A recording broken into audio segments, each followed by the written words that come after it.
Is it the mustache? I think it's the mustache.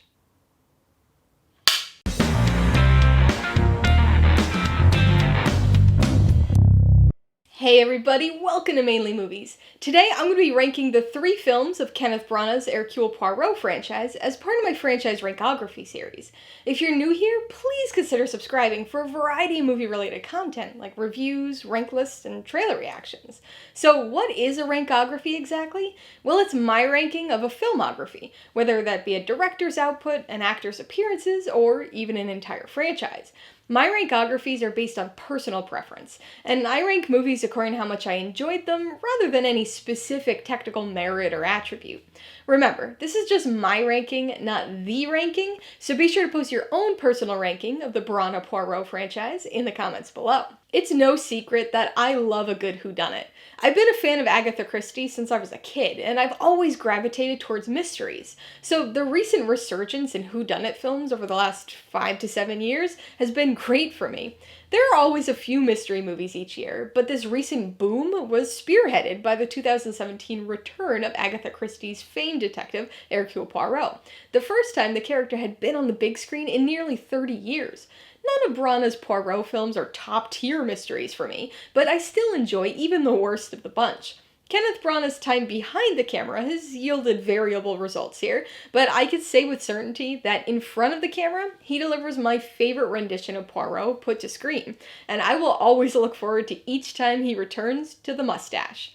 I've already reviewed all 3 of these movies on this channel, so if you want to check those out for some more in-depth thoughts on each of them, I'll put links in the description below and also link them up at the cards as we go along. Alright, let's get this rankography started. Coming in at number 3, Death on the Nile.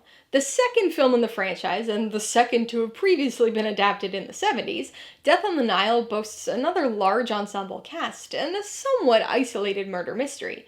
The exotic Egyptian locations and off-boat excursions do make this film feel a bit bigger and less claustrophobic than the others in the series, and I think that has an effect on its mystery, which is certainly the most straightforward of the bunch.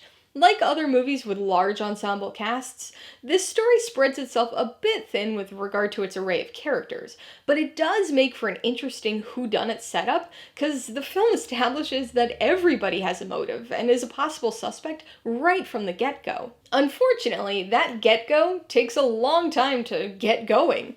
The first act is remarkably slow and spends a lot of time trying to set up its characters, but just ends up being a bit of a dull waiting game for the murder. There's also a strange degree of artificiality to the sets, characters, and filmmaking style here. Obviously a very subjective thing, but of the 3 films, this one has the least interesting group of characters to me, and especially on rewatch, I find myself struggling to care about what happens to almost any of them, the obvious exception being Hercule Poirot. He's still got his fun moments, but this is a much less playful film than its predecessor, and it takes that opportunity to add a bit more sadness and emotional depth to Poirot, while also giving us an unexpected, but much appreciated, mustache origin story. Coming in at number 2, A Haunting in Venice. This third film in the franchise is a bit of an outlier.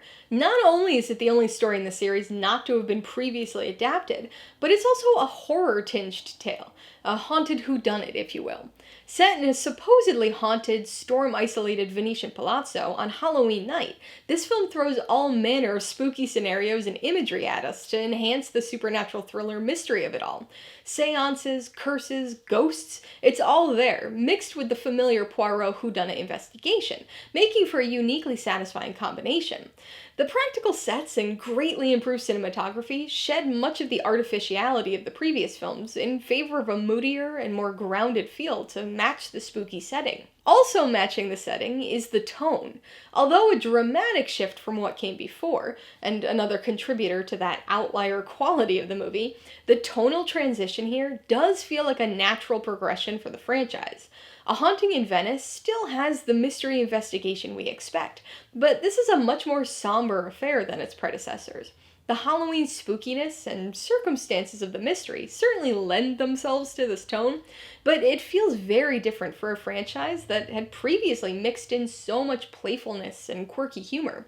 Poirot approaches this case seriously and without the passionate spark he once had, and it's clear that the guilt, grief, and underlying darkness we saw hints of in the previous films have finally come to a head here. It's something you can get the sense of from watching this film alone, but it's interestingly enhanced by watching what appeared to be individual standalone movies, but are actually the basis for Poirot's character arc. So that means my number one Branagh Poirot film is Murder on the Orient Express. It may have been the first of the franchise, previously adapted to film, and based on one of Agatha Christie's most well-known mysteries, but it still remains my favorite of the series. Like most of these films, Murder on the Orient Express struggled a bit with tone, never quite nailing its blend of comedy and melodrama. But in spite of this tonal inconsistency, it's easily the most playful and fun film of the bunch. The mystery is solid, the snowbound train offers a claustrophobic single setting for the murder investigation, and the ensemble cast is the strongest of the three films.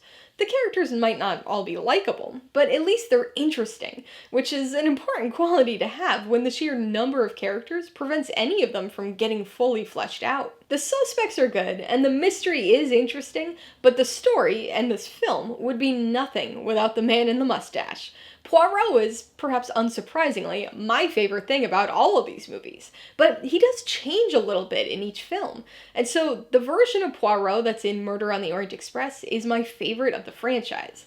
This is our introduction to Branagh's rendition of the character, which probably helps with my liking it, but there's just something about his personality and humor that hit me in this one. There are mild hints of the sadness underneath that'll eventually boil up in the later films, but here he's just so entertainingly quirky and strange. You can tell how much he enjoys solving mysteries, and how big of a part of him that really is.